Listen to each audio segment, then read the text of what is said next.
Today's intensification of blackout stages follows ANC President Cyril Ramaphosa's comments last night that the governing party is now in broad agreement that a national state of disaster should be declared to deal with the energy crisis.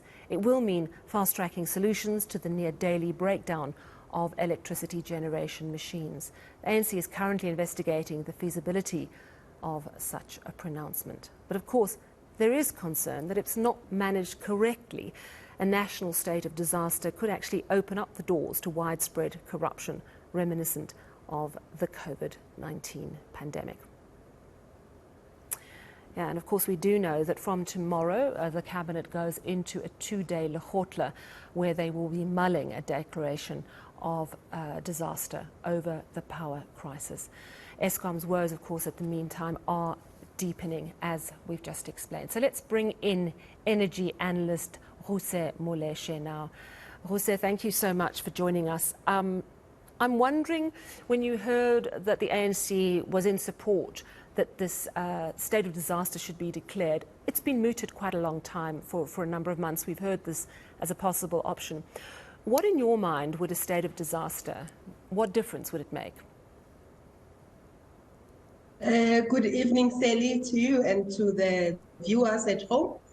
State of disaster, I guess it will allow for procurement that is expedited because of the procurement issues that we have when you deal with the deal with current legislation. In line with what they did with COVID as well, they will be able to change any regulations that need to be changed at a relatively short time.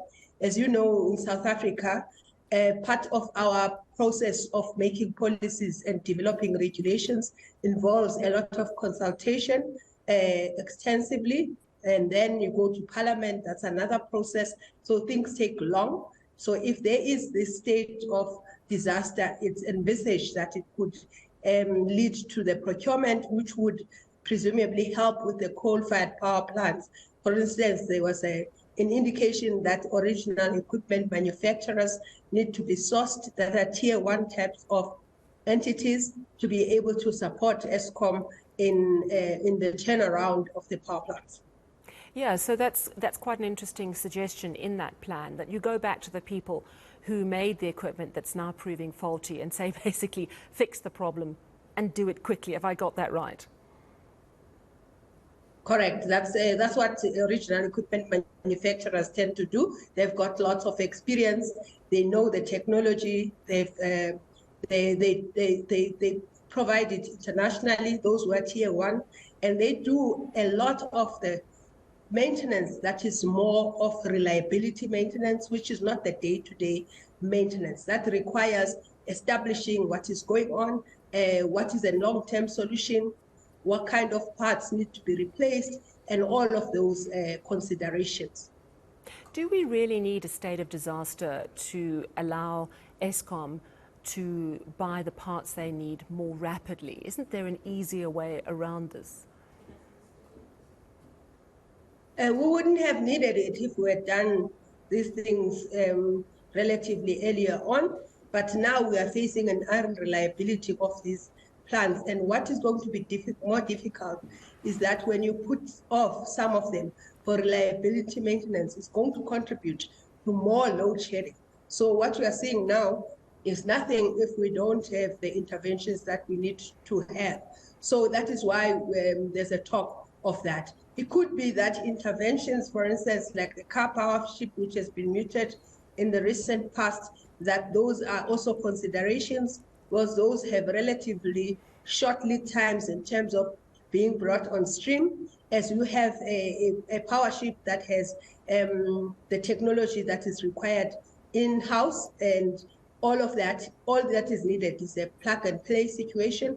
So if the government thought that that's an intervention that's required, it could also help with that.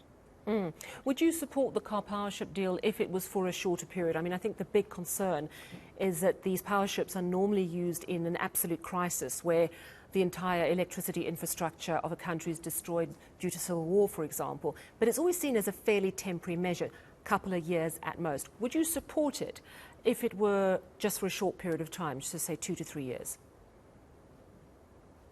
It's a difficult question to say whether I would support it or not, but I would say that an intervention like that, if done in a way that in terms of governance, everything stacks up, it would be a welcome intervention. It's not the first country, South Africa, that has had this intervention because of the timelines and the situation that we are facing now. And if we are serious about the reliability maintenance program, which will take off some of these units already, so that would be a welcome intervention. But the nitty-gritties in terms of legal power purchase agreement, whether they are short or long-term, one would have to look at the whole scenario, be involved in looking at the whole deal to be able to make a call of whether they would support it or not. But in theory, it's not a bad thing.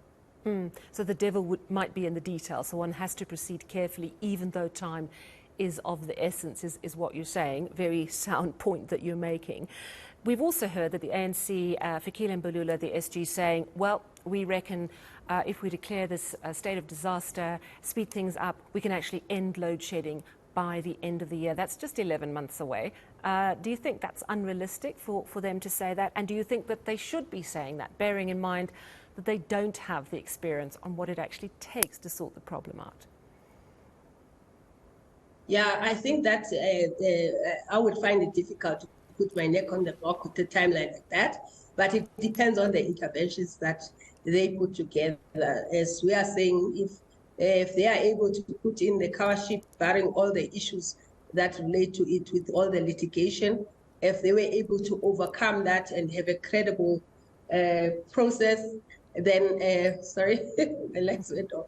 Then that would be potentially feasible. I don't want to say feasible because it depends on so many moving parts. There are also considerations in terms of the demand side management in order to reduce the consumption by consumers.